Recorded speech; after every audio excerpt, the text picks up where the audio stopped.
Ya, kita sekarang udah officially halfway through tahun 2025 dan gua ada kepikiran buat bikin kayak semacam video mini tier list mouse gaming gitu. Jadi kan memang biasanya gua itu bikin video tier list itu di akhir tahun gitu ya. Tapi gua rasa kayaknya di tahun 2025 ini tuh kayak kita udah nyentuh kayak semacam titik stagnan gitu ya di market mouse gaming. Dimana memang kayaknya tuh teknologi mouse gaming kayak udah mentok aja gitu. Jadi ya sekarang kita tuh tinggal milih aja gitu budgetnya berapa, terus mau pilih shape yang kayak gimana, mau yang enteng atau mau yang berat, mau yang gede atau mau yang kecil. Pokoknya ya saking banyaknya opsi dan udah dipakein teknologi yang udah paling bagus juga. Jadi ya tinggal milih aja. Nah, kalau misalnya kalian masih bingung apa aja yang harus dipikirin kalau misalnya kalian mau beli mouse gaming pertama kalian, bisa nonton dulu video gua yang panduan beli mouse gaming di tahun 2025. Linknya udah gua taruh di deskripsi. Jadi sebenarnya tujuan gua bikin video ini tuh lebih ke pengen nge-follow up spreadsheet yang udah gua bikin ya, yang biasanya gua taruh di deskripsi video-video gua. Karena emang gua udah ada beberapa kali ngupdate spreadsheetnya, ngupdate tier-tiernya juga, dan takutnya kalian kayak ketinggalan gitu. Nah, tapi di video ini gua nggak bakal bahas semua mouse yang ada di spreadsheet gua gitu ya. Karena di video ini gua cuma mau bahas 5 mouse gaming yang menurut gua itu paling worth it buat dibeli di harga under 1 juta di pertengahan tahun 2025 ini. Disclaimer dikit, mouse-mouse yang bakal gua bahas di video ini tuh cuma mouse yang ada di spreadsheet gua aja, alias yang udah pernah gua review atau pernah gua pakai sebelumnya. Jadi kalau misalnya ada mouse yang nggak gua sebutin di video ini, kalian bisa tanyain aja gitu ya di comment section di bawah. Kalau misalnya gua udah pernah coba, gua bakal usahain buat jawab. Tapi kalau misalnya gua belum pernah coba mouse-nya, ya udah maaf. Nah, teknis penilaian gua terhadap 5 mouse yang bakal gua bahas di video ini juga bersifat 100% subjektif gitu ya. Jadi gua bakal ngambil konsiderasi dari kecocokan shape-nya sama tangan gua, terus spek-spek dan fitur-fiturnya, dan kayak price to performance-nya gitu. Jadi artinya yang menurut gua bagus belum tentu bagus buat kalian, dan juga sebaliknya. Dan important note-nya, yang masuk ke top 5 gua di video ini itu yang stoknya masih ada, supaya kalian itu kalau misalnya mau beli dari video rekomendasi ini itu bisa langsung beli gitu, nggak harus nyari-nyari stoknya dulu. Jadi balik lagi, video ini tuh subjektif ya, tapi kalau misalnya kalian itu tangannya mirip-mirip kayak ukuran tangan gua ya, ini ukuran tangan gua itu di 17 x 9 cm. Jadi kalau misalnya ukuran tangan kalian mirip kayak gua dan grip kalian juga mirip kayak gua ya, gua itu lebih suka pakai claw grip atau fingertip grip gitu. Jadi kalau misalnya memang kalian mirip preferensi tangannya kayak gua, kalian bisa jadiin video ini acuan buat kalian sendiri. Oke, jadi kita langsung masuk aja ke nomor 5 ya. Kita mulai dari yang paling murah dulu, which is di harga 200-300 ribuan. Itu gue akan pilih Press Play Atlas.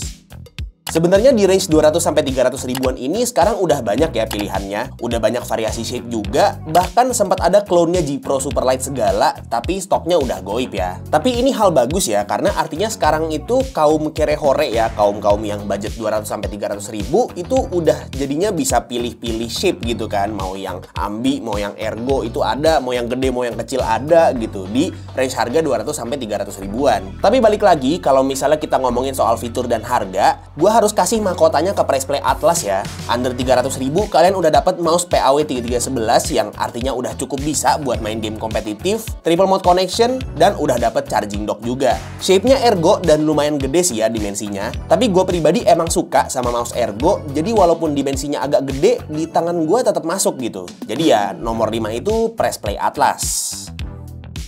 Oke, untuk nomor 4, ini agak unpopular opinion ya, karena memang ini mouse-nya kurang populer kalau menurut gua, tapi yang menurut gua masuk ke top 5 dan masuk ke spot nomor 4 ini adalah Ryonix Kojin MX10. Gue bisa bilang ini tuh unpopular opinion karena memang sekarang itu kan metanya mouse gaming itu ya yang paling enteng gitu ya. Mouse mana yang paling enteng bobotnya gitu. Sedangkan si Ryonix Kojin MX10 ini tuh mouse berat gitu ya, beratnya 80 gram. Tapi walaupun memang bobotnya dia itu berat, menurut gue sebenarnya dia itu bagus gitu mouse-nya. Dia tuh gue rasa bisa jadi entry mouse gaming buat orang yang baru mau beli mouse gaming gitu. Shape-nya ambidextrous dengan dimensi medium to large. Plus dia juga bisa true ambidextrous ya, yang artinya bisa dipakai sama orang kidal juga karena side buttonnya bisa dipindah-pindah mau di kiri atau kanan. Sensornya udah PAW3395, triple connection, polling rate-nya up to 8000 Hz, dan bonusnya dia juga udah hot swap switch-nya. Dengan harga 600.000, gua rasa ini udah good deal banget sih ya. Paling ya kompromi dikit di bobotnya yang agak berat ya, 80-an gram, terus mungkin build quality-nya yang nggak terlalu solid karena dia komponennya tuh bisa dicopot-copot gitu ya, shell dan klikannya. Tapi selain itu sebenarnya bagus cuy, makanya gua agak heran ya kenapa nggak sepopuler itu si Rionix Kojin MX-10 ini. Oke, next nomor 3 di top 5 gua di pertengahan tahun 2025 ini, gua bakal kasih ke Phantek Helios 2 Pro S. Mungkin gue bisa bilang ya, kalau misalnya Phantek nggak bikin yang T-Volution Terra, Helios 2 Pro S ini tuh mouse paling sempurnanya mereka. Dari kelima mouse yang ada di video ini, Helios 2 Pro S ini tuh mouse yang paling lama gue punya dan sampai sekarang pun masih masuk ke daily rotation gue. Shape-nya universal banget, bisa dengan gampang masuk ke tangan kecil ataupun tangan gede, coating juga enak banget, dan speknya juga top notch up to date gitu ya kalau kita tutup mata sama PAW3395 versus PAW3950. Mungkin gue bisa bilang kalau sekarang salah satu syarat untuk mouse gaming bisa masuk ke daily rotation gua itu chipsetnya itu atau MCU-nya harus pakai Nordic gitu ya. Bukan karena MCU-nya Nordic itu latensinya lebih rendah atau gimana gitu ya, tapi karena efisiensi baterainya tuh mantep banget cuy. Ini gua pakai mouse Nordic itu bisa sekali ngecas aja tuh udah tahan semingguan lebih gitu di polling rate 1000 Hz. Dan bonusnya Phantek Helios 2 Pro S ini tuh build quality-nya mantep banget cuy. Gue bisa kasih full apresiasi ke Phantek yang udah ngebuat si Phantek Helios 2 Pro ini tuh kayak tank gitu ya build quality-nya. Gue nggak tahu mouse ini udah berapa kali gue banting-banting, sempat gue lempar ke tembok juga, dan somehow nggak ada damage yang berarti gitu. Jangankan pecah atau patah ya, penyok aja nggak ada, dan bagian internalnya juga nggak ada yang malfunction. Emang gokil sih si Helios 2 Pro S ini, cuman sayangnya yang Aria 2 Pro malah nggak punya durability yang sama gitu ya kalau yang dari experience gue. Karena setelah mendapat treatment yang sama, ternyata Aria 2 Pro gua nggak selamat guys. Jadi itulah kenapa gue bisa bilang kalau Phantek Helios 2 Pro S itu mouse paling sempurnanya Phantek kalau misalnya kita nggak ngitung si T-Volution Terra. Nah, satu-satunya alasan kenapa si Helios 2 Pro S ini ada di rank 3 ya di top 5 ini, itu gara-gara harganya yang stay di situ aja gitu, nggak turun-turun cuy harganya. Dan karena itu ya si Phantek Helios 2 Pro S ini tuh mouse paling mahal cuy di video ini. Oke, mouse nomor 2 dari top 5 gua di pertengahan tahun 2025 ini itu adalah Rexus Daxa R5 ya, salah satu mouse daily rotation gua juga. Jujur awalnya gua emang agak ngeremehin si Daxa R5 ini sih. Terutama karena waktu launching dia itu taruh harga di 900 ribuan, hampir sejuta, tapi cuma bisa jualan spek sama hot swap switch aja.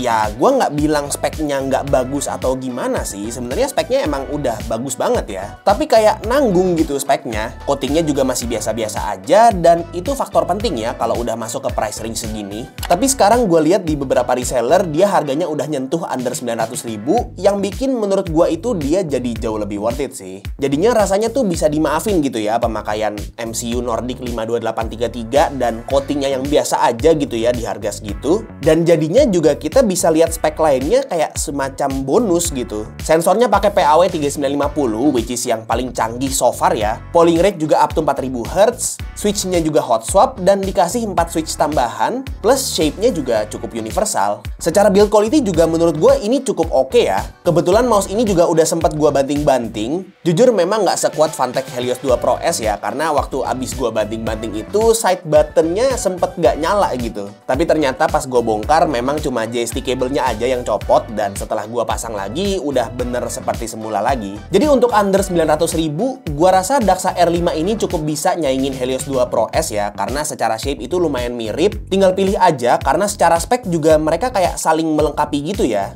Tapi kedua mouse ini masih kalah sama all time favorite gua. Dan untuk nomor 1 sekaligus jadi all time favorite mouse gua sampai sekarang itu tidak lain tidak bukan adalah Vortex series Inno X3 Pro. Ini main mouse gua dan bisa dilihat di sini juga, bahkan fitnya udah gua ganti jadi glass dots gitu ya. Gini, shape-nya Inno X3 Pro ini menurut gua not for everyone ya. Tapi kalau kalian bisa cocok sama shape ini, kelar sih. Bakal susah buat nyukain shape lain lagi.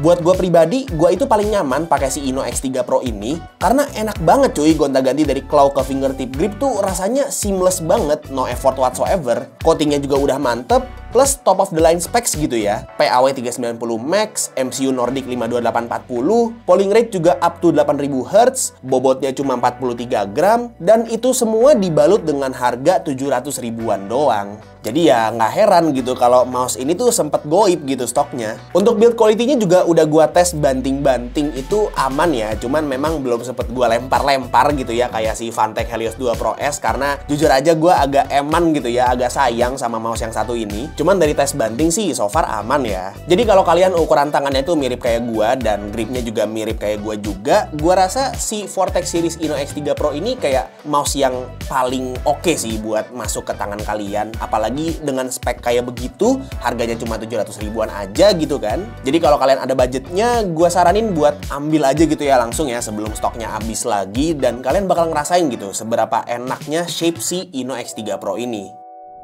Dan ya, jadinya itu ya 5 rekomendasi mouse gaming under 1 juta di pertengahan tahun 2025 versi gua. Gimana menurut kalian? Setuju nggak sama ranking gua? Coba komen di bawah.